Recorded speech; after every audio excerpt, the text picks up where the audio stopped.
प्यारे बच्चों, संख्या पद्धति भाग 7 में हम लोग को पढ़ना है उत्तरवर्ती संख्या, पूर्ववर्ती संख्या, आरोही क्रम और अवरोही क्रम। उत्तरवर्ती संख्या किसे कहते हैं? जैसे मान लीजिए हमारे पास कोई संख्या अगर हो, या हमारे पास जैसे कोई संख्या मान लीजिए हम लिखते हैं ये, ठीक, तो अगर कोई हमसे पूछे कि उत्तरवर्ती 2367 का उत्तरवर्ती क्या होगा, यानी 2367 की उत्तरवर्ती संख्या क्या होगी। देखिए, उत्तरवर्ती का होता है बाद का, यानी उत्तर मतलब होता है बाद का, यानी इसके बाद की संख्या, ठीक है। यानी कि जैसे मान लीजिए छोटी पहली संख्या उदाहरण लेते हैं, ठीक, जैसे हमारे 5 है, ठीक, तो 5 के उत्तरवर्ती का अर्थ, उत्तरवर्ती का होता है बाद का, तो 5 का उत्तरवर्ती क्या हो जाएगा, 5 में 1 जोड़ देंगे तो हमें 6 मिल जाएगा। तो 5 की उत्तरवर्ती संख्या क्या हो गई, 6 हो गई।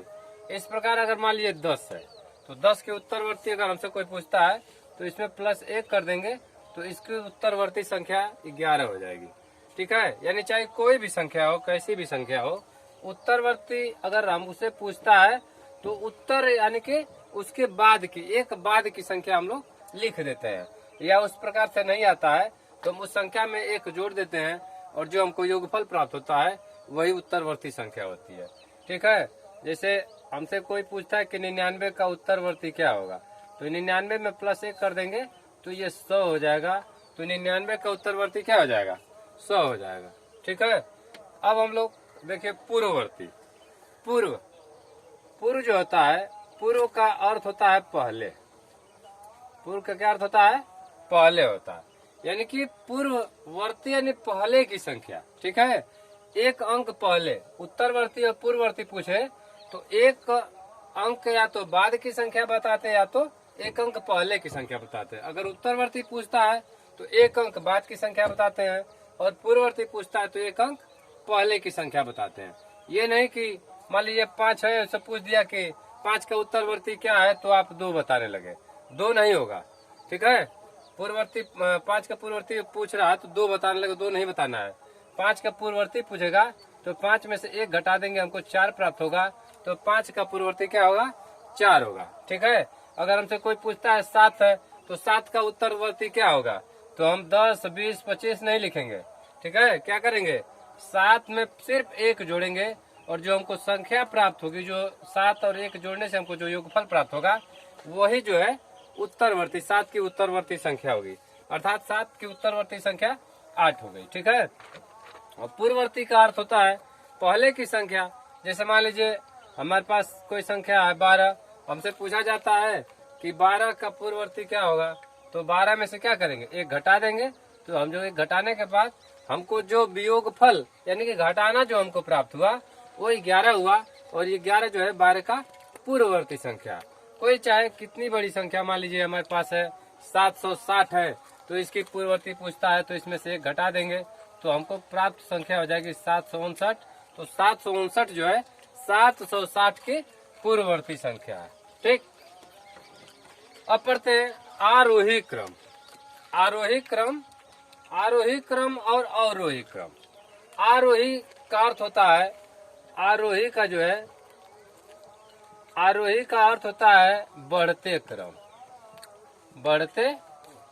क्रम, और अवरोही का अर्थ होता है, अवरोही का अर्थ होता है घटते क्रम, ठीक। संख्याओं का आरोही क्रम, अगर संख्याओं का आरोही क्रम पूछता है तो बढ़ते क्रम बताएंगे, और संख्याओं का अवरोही क्रम पूछता है तो घटते क्रम बताएंगे। देखिए, अवरोही और आरोही, बढ़ते क्रम और घटते क्रम कैसे याद करेंगे। यहाँ पे देखिए, यहाँ पे आ लिखा है, ठीक है, और यहाँ पे अ लिखा है, तो इस प्रकार से हम इसको याद करने का एक ट्रिक है, तरीका है, हमको कैसे याद कर सकते हैं। देखिए, यहाँ पे आ बड़ा है और अ छोटा है, ठीक है। आ बड़ा माना जाता है, अ छोटा माना जाता है। ये जो है लघु है, ये दीर्घ है, ये बड़ा है, ये छोटा है। तो आ बड़ा है तो बढ़ते क्रम में, अ छोटा है तो घटते क्रम में, यानी आ बड़ा है तो बढ़ते क्रम याद कर लेंगे, अ छोटा है तो घटते क्रम याद कर लेंगे। इस प्रकार से ये ट्रिक है याद करने की, आरोही क्रम और अवरोही क्रम। अगर हम इस प्रकार से याद करेंगे तो इसको भूलेंगे नहीं। ठीक है, देखिए हम संख्या का उदाहरण दे करके मतलब बताते हैं, जानते हैं कि आरोही क्रम और अवरोही क्रम कैसे हम लिखे। जैसे मान लिया हमारे पास कोई संख्या 5 है, 0 है, यहाँ पे 2 है, और यहाँ पे 7 है, यहाँ पे 3। ठीक है, तो अगर हमसे कोई ये पूछता है कि इसको आरोही क्रम में लिखिए, इस संख्या को जो है आरोही, हमारे पास संख्या 5, 0, 2, 7, 3 है, इसको हम आरोही क्रम में लिखना है, यानी बढ़ते क्रम में लिखना है। तो बढ़ते क्रम में कब होगा? जब संख्या छोटी होगी। अगर कोई छोटी संख्या है, फिर उससे कोई बड़ी संख्या है, फिर उससे कोई बड़ी संख्या है, फिर उससे कोई बढ़ते क्रम ये हो गया। देखिए पहले छोटा, फिर बड़ा, फिर बड़ा, फिर उससे बड़ा, यानी कि आगे हम जब बढ़ रहे हैं तो ये बढ़ता जा रहा है। जब बढ़ता जाएगा तो ये इसे कहेंगे बढ़ते क्रम, यानी कि बढ़ते क्रम में जब होगा तो सबसे पहले छोटी संख्या लिखेंगे, उसके बाद उससे बड़ी, फिर उससे बड़ी, फिर उससे बड़ी संख्या लिखेंगे। ठीक है, इस प्रकार से आरोही क्रम में लिखे, यानी कि बढ़ते क्रम में तब होगा जब छोटा से बड़ा होगा। ठीक, तो यहाँ पे देखिए हमको आरोही क्रम यानी कि बढ़ते क्रम में लिखना है, इस संख्या को बढ़ते क्रम में लिखना है।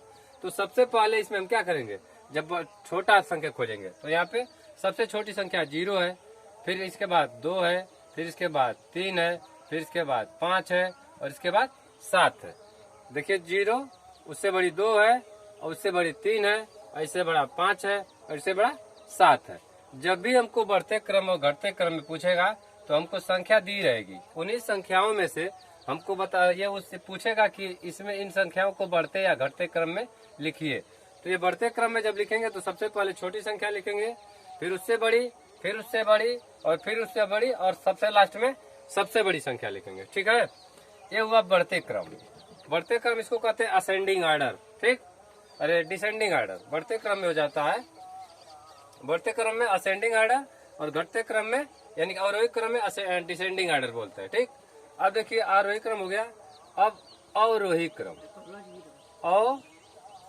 अवरोही क्रम। ठीक, तो अवरोही क्रम का अर्थ होता है घटते क्रम में, यानी कि घटेगा तब जब पहले सबसे बड़ी संख्या होगी, फिर उससे छोटा होगा, फिर उससे।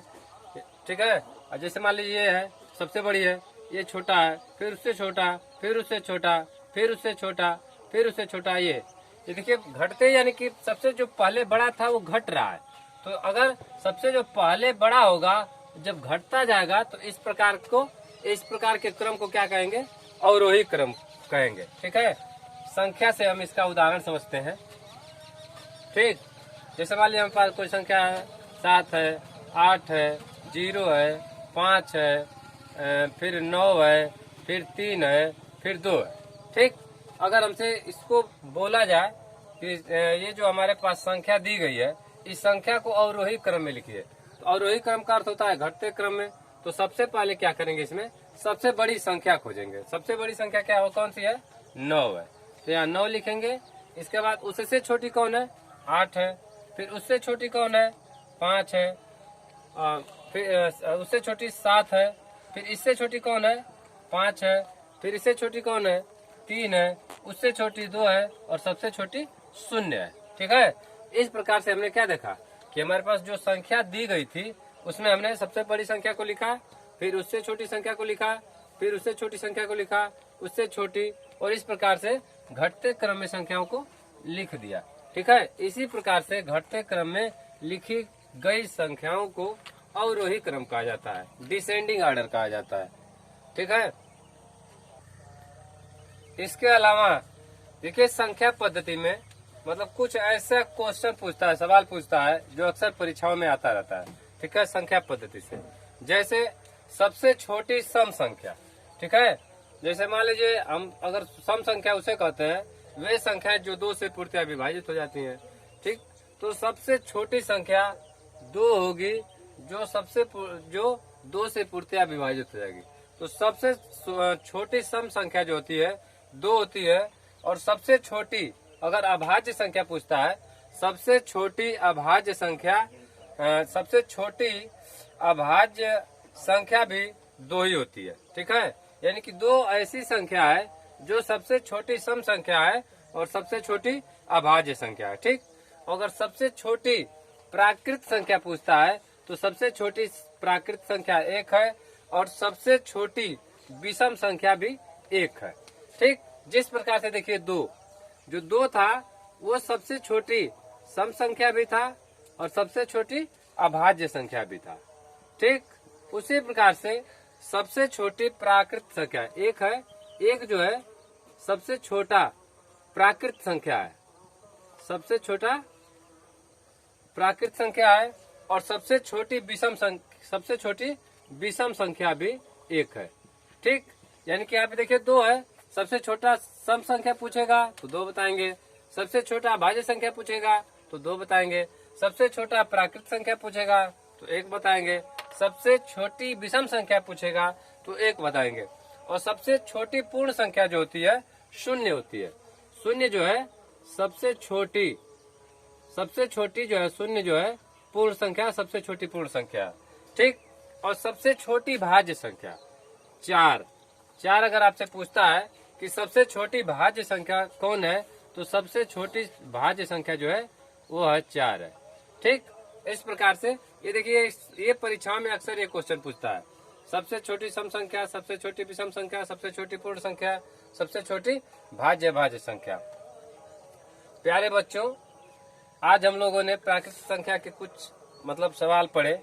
मेरी अगर पढ़ाई आप लोगों को अच्छी लगी हो तो कृपया मेरे चैनल को सब्सक्राइब कीजिए तथा बेल आइकन को दबाना न भूलिए, ताकि हमारा जो अगली वीडियो आपको हमेशा हमसे प्राप्त होती रहे।